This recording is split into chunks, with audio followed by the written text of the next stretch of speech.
সেই দর্শক আপনারা যে যেখান থেকে দেখছেন সকলকে শুভেচ্ছা জানিয়ে শুরু করছি আমাদের এই যাত্রা। চলুন আমরা একসাথে যাত্রা শুরু করি।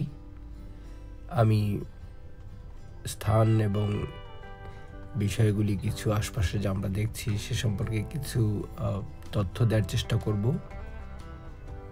যেমন ধরুন, আমরা বর্তমানে যাচ্ছি 68X বাস করে ইয়নলুনের দিকে, এবং এক্স্যাক্টলি জায়গাটার নাম হচ্ছে হোংসাইকিউ। সেখানে বাসটি যাবে। তো বর্তমানে আমরা রয়েছি লাইচিকক। বাম দিকে আপনারা দেখছেন বাস স্টপেজ রয়েছে। আমরা বাস স্টপেজে থামবো একটু পরে। আর ডান দিকটাতে অন্য দিকের গাড়ি আসছে এবং যাচ্ছে। তো তার মানে আমরা অনেকগুলি রাস্তার মধ্যে একটি রাস্তা দিয়ে যাচ্ছি, আপনারা দেখতে পাচ্ছেন। এবং এই যাত্রা হংকংয়ে বিশেষত খুবই নির্বিঘ্ন হয়ে থাকে। শুধু যখন লাল বাতি থাকে তখন আপনাকে থামতে হয়, এছাড়া মোটামুটি জ্যাম যদি বলি খুব কম, না এর বরাবর। সো এই দিক থেকে হংকংয়ে বাসে চড়া খুবই আরামপ্রদ, এয়ার কন্ডিশনড বাস। এবং আমার মতো একটা সিটে যদি কেউ বসে, তার মানে একদম সামনের সিটে, যেখানে আপনি সব কিছু দেখতে পারেন, অবলোকন করতে পারেন দুই চক্ষু মেলিয়া। তো এই জায়গাটি আসলে কিন্তু খুবই লোভনীয়। সামনের যে 4টি সিট, আমি সবসময় চেষ্টা করি এখানে বসার জন্য, যেন আমি ভালো করে দেখতে পারি আশপাশের দুনিয়াটা এবং আপনাদেরকেও দেখাতে পারি। তো যেটা বলছিলাম, হংকংয়ের রোড অপেক্ষাকৃত সেফ। এর কারণ আইন স্ট্রিক্টলি মেনে চলা। ধরুন, যদি খোদা না খাস্তা কোনো অ্যাক্সিডেন্ট হয়, সামান্য একটা গাড়ির সাথে একটা গাড়ি লেগে গেল, সাধারণ আইনটা হচ্ছে দুজনই যেখানে যে অবস্থায় আছে থেমে পুলিশ ডাকবে। তৃতীয় পক্ষ পুলিশ এসে সুরাহা করবে, সমাধান করবে। আচ্ছা, চলুন এই ফাঁকে আমরা পাশের দিকটা একটু দেখে নিই। আমরা বর্তমানে মেইফু এলাকার মধ্যে রয়েছি। আমরা শুরু করেছিলাম লাইচিকক এলাকা থেকে, যদিও আমি এর অনেক আগে থাকতে উঠেছি, কিন্তু ভিডিওটা করা শুরু করেছি আমরা লাইচিকক থেকে। এবং এখন আমরা রয়েছি মেইফুতে, এবং মেইফু এলাকা যেটা রয়েছে তারপরে থেকে আমরা হাইওয়ে ধরে চলব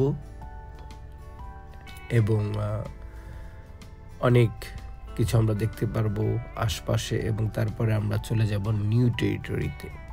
সেটি কিন্তু আরেকটি দ্বীপ বা আইল্যান্ড। সো আমরা এখনও রয়েছি কাওলুন পেনিনসুলার মধ্যে, কিন্তু খুব দ্রুতই আমরা চলে যাব চিনওয়ান ক্রস করে নিউ টেরিটরির মধ্যে। যাই হোক, আমরা চারপাশে বিল্ডিং দেখতে পাচ্ছি, সমুদ্র আসবে, এবং আপনারা শুনতে পাচ্ছেন আজকে রবিবার।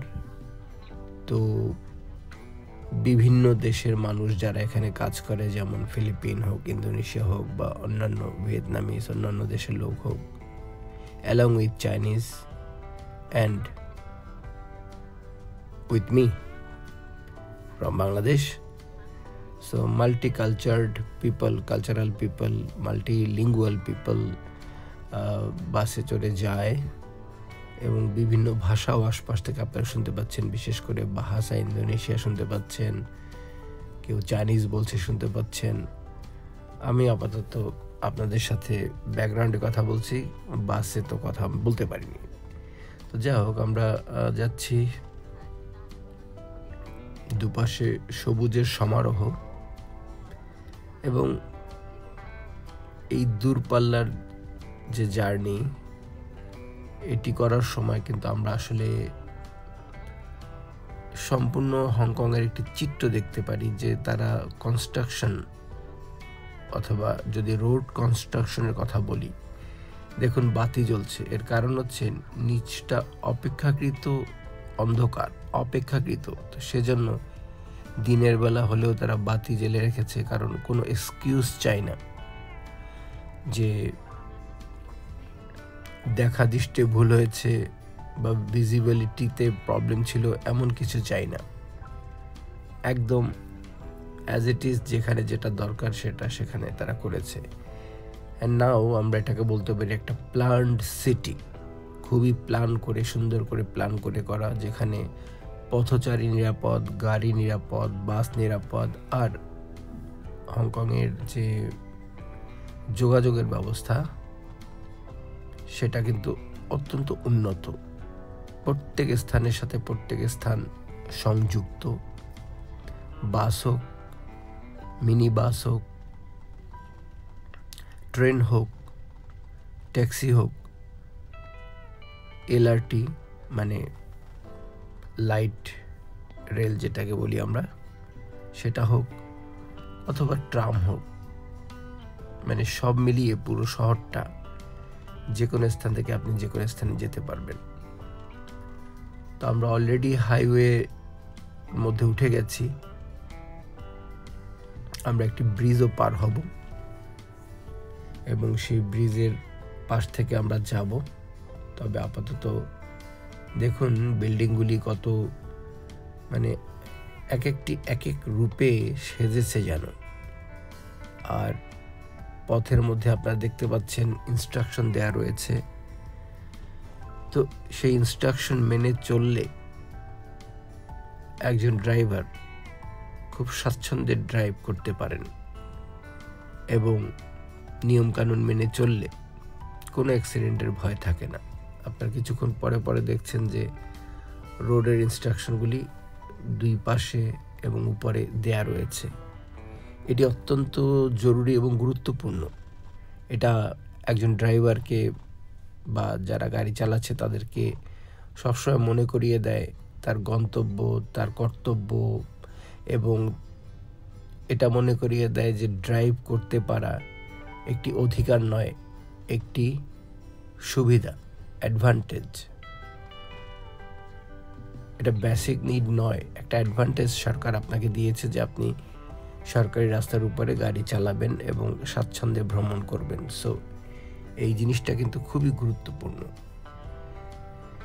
হংকং তার বিল্ডিংয়ের জন্য খুব বিখ্যাত, আপনারা জানেন, এবং এখানেও তার ব্যত্যয় হচ্ছে না। এই যে সবুজ ইনস্ট্রাকশনগুলি আমরা দেখতে পাচ্ছি কিছুক্ষণ পর, এগুলি কিন্তু রাস্তা চলতে এবং সাবধান হতে খুব সহায়তা করে।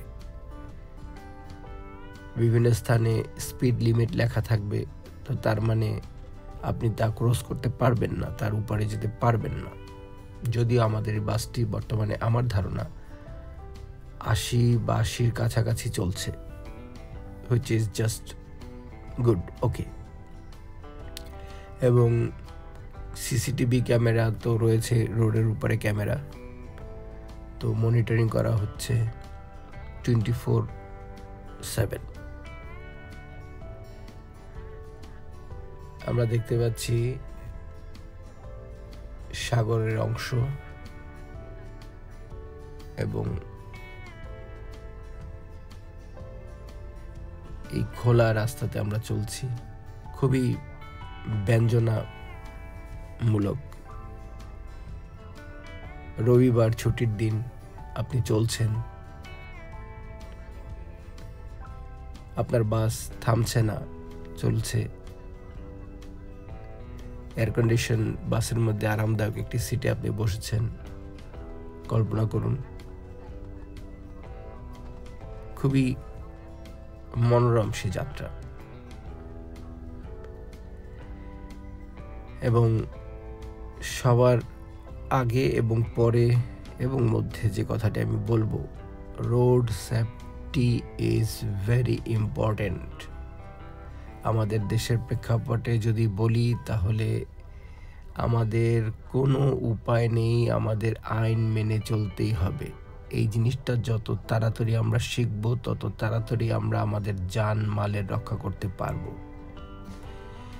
একটি সেক্টরকে বিশ্বমানের করতে হলে ফলো করতে হবে। নতুন কোনো কিছু আবিষ্কারের প্রয়োজন দেখি না। যা অলরেডি রয়েছে মানুষের জন্য কল্যাণকর, যে সিস্টেম, যে আইন কানুন, সেগুলি বলবৎ করলে, লাগু করলেই তো ইস্পিত ফল আমরা পেতে পারি।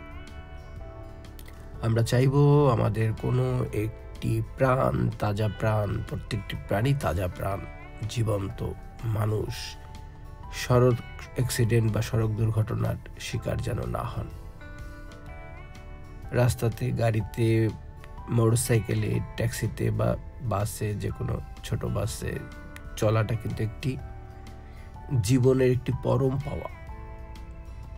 মানুষ তার গতিকে কত বাড়িয়ে ঘন্টায় 80-100 কিলোমিটার চলছে, এটা ভাবতেই তো একটা অন্যরকম ভালো লাগে। তারপরে যদি বাসটি বা যানবাহনটি হয় আরামদায়ক, তো এই আরামদায়ক ভ্রমণ যেন নিরাশা না হয়, সেজন্য কিন্তু আমাদেরকে চেষ্টা করতে হবে। যাই হোক, আমি লেকচার বন্ধ করে আপনাদের সাথে এই চিংমা ব্রিজের ব্যাপারে বলি। এটা একটি হংকংয়ের অন্যতম বড় ব্রিজ, যেটা নিউ টেরিটরিকে সংযুক্ত করেছে কাওলুনের সাথে এবং পুরো হংকংকে বেঁধে রেখেছে। এটা কিন্তু একটি টানা ব্রিজ, তার মানে টেনে রাখা হয়েছে। আমাদের দেশে অনেক বড় বড় ব্রিজ হয়েছে। ব্রিজের মানে হচ্ছে সংযুক্ত করা। এই ভিডিওর মাধ্যমে আমরাও আমাদের দেশের পথচারী এবং সড়ক ব্যবস্থা যুক্ত করতে চাচ্ছি, যেন আমাদের সড়ক ব্যবস্থাও এই লেভেলে পৌঁছায়। আমি জানি আমাদের কিছু সময় লাগবে, কিন্তু আমি এটাও জানি যে আমরা করতে পারবো। কি সুন্দর অপরূপ দৃশ্য তারা সৃষ্টি করে রেখেছে। দেখুন, একদিকে পাহাড় রয়েছে, আকাশ, মেঘের ভেলা ভাসছে। কি সিনিক বিউটি, কি প্যানোরামিক বিউটি, প্রাকৃতিক নৈসর্গিক যে দৃশ্য, নয়নাভিরাম, মনোরম, মনভুলানো।